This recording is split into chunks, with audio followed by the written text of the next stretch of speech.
Yep, downstairs, round to the left, you can't miss it. Zac Efron.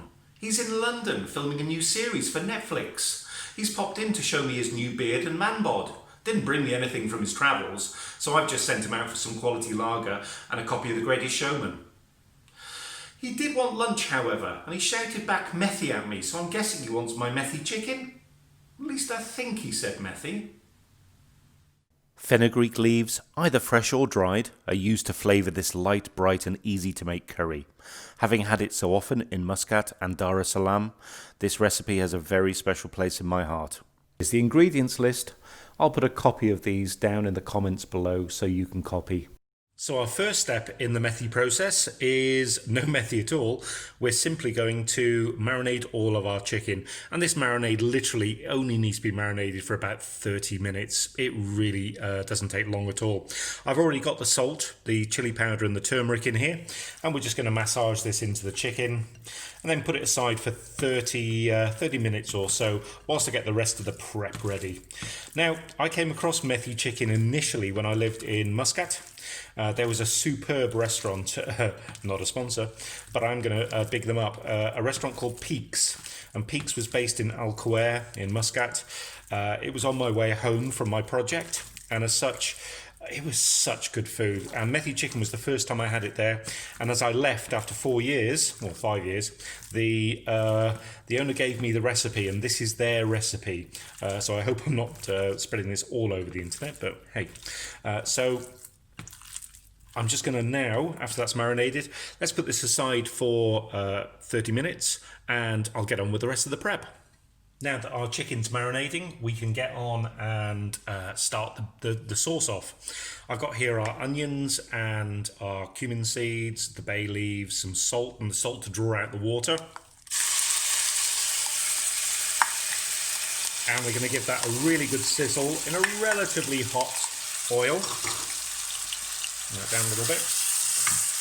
I really want the onions to go a little bit golden. You don't in all curry recipes, for this one I want them to take on a little bit of colour. So let's talk Methi whilst this is going on. Now, I don't know if you've come across fresh Methi before, but the leaves, they always remind me of kind of long-leafed, four-leaf clovers. They're very fragrant. If you eat them without cooking them, they taste a little like grass, and it doesn't sound like I'm selling them really. But once they're cooked, they give off this beautiful fragrance.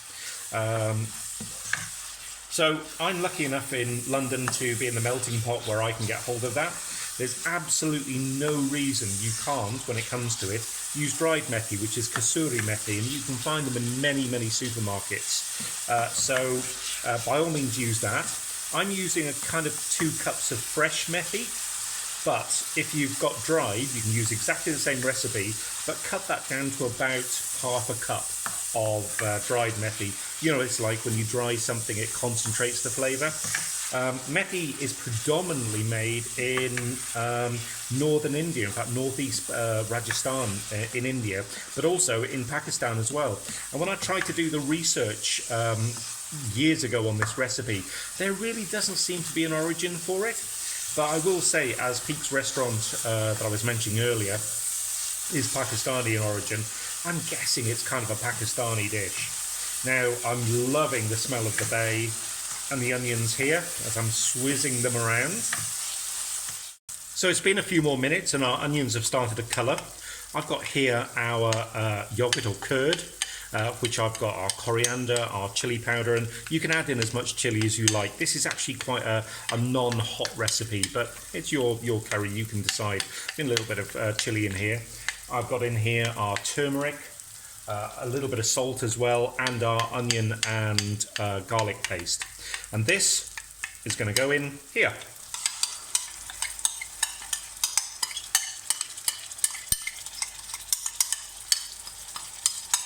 Make sure you get every little bit, because this is our main flavour component. Oh, I can smell those spices starting to heat up now.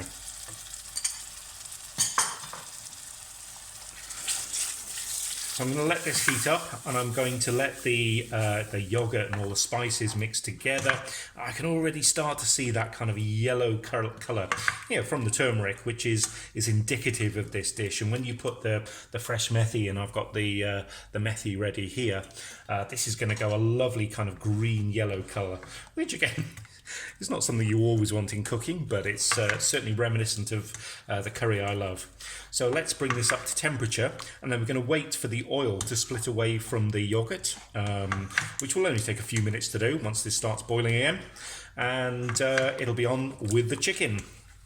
I think we're around about there. Time for our chicken. Oh gosh, that's heavy. So in goes our nicely, briefly marinated chicken. Let's get this coated up and starting to fry down. After about 10 minutes, you can see that the chicken is starting to go opaque. I can tell you the smell of this base sauce is so heady. I'm going to add round about a cup of water. We want this to be quite a thick sauce, and if you wanted a thinner sauce, by the way, you can certainly add more water or add more water towards the end. I'm just going to let this come up to temperature and bubble this away. I still want a little bit of moisture in here. I want it like a thick gravy before we add the methi. So I'm going to let this come up to temperature. I'm just going to let this bubble away now, probably for 20 minutes or so, just to cook the chicken through.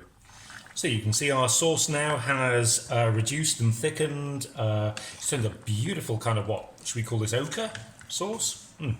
Anyway, I was fertling through my cupboards, and I actually found some of the dried fenugreek as well, unopened, just because I couldn't believe I didn't have any when I looked at some originally.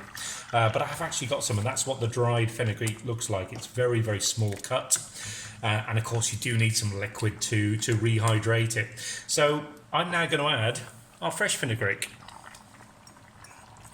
It is roughly chopped because it'll just melt down into the sauce.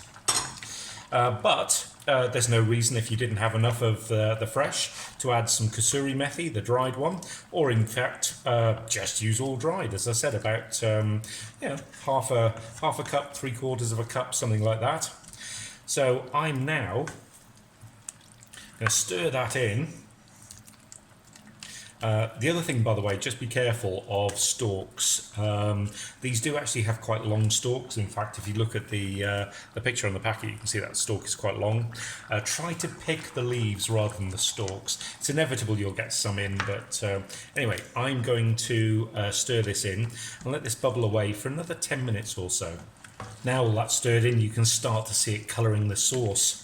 I'm just simply going to put a lid on this, turn this down to quite low, and probably for another 10 minutes or so, I'm just going to let this bubble away. Let those the fragrance from the methi just kind of permeate through the sauce itself, and just let this bubble away. I think the sauce is about the right consistency as well. So it's been about 10 minutes now, and I think the sauce is how we need it. It's nicely coloured. Obviously the methi has flavoured the sauce, and all I'm going to do now is take it off the heat, and I'm just going to give it 10 minutes or so, just simply to let the steam calm down and to just let the steam settle so we get as much moisture in as we can. Brilliant with Indian breads, this thick, fragrant curry makes a change to the usual weeknight food. So if you enjoyed this, why not watch another? I've got loads on the channel. Until next time, bye.